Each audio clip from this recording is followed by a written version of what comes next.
Hello guys, இன்றைக்கி டிஎன்பிஎஸ்சியில் நிதி Aayog report பற்றி கேட்ட கேள்வி பார்க்கலாம் வாங்க. பாருங்கள், நிதி ஆயோக் 2018 அறிக்கையின்படி தமிழ்நாடு பின்வரும் எதில் 3ஆம் இடத்தில் உள்ளதுன்னு சொல்லி கேட்டிருக்காங்க. இந்த ஹெல்த் இண்டெக்ஸில் தான் தமிழ்நாடு 2018 3rd பிளேஸில் வந்துட்டு இருந்திருப்பாங்க.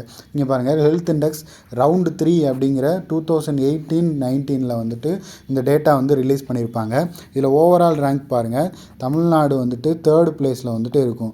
இது வந்து ரவுண்ட் 3, அதாவது 2018 ரிலீஸ் பண்ண இண்டெக்ஸ்.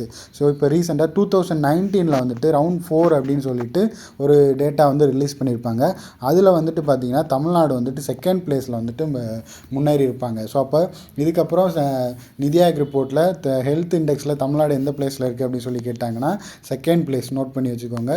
ஸோ இது வந்து நிதி ஆயோக் வெப்சைட்டில் வந்து எடுத்த டேட்டா தான் இந்த டேட்டா. ஸோ இதுக்கப்புறம் வந்து அவங்க எந்த ஒரு இண்டெக்ஸுமே ரிலீஸ் பண்ணல ஹெல்த் ரிலேட்டடாக. ஸோ நோட் பண்ணி வச்சுக்கோங்க. நன்றி, வணக்கம்.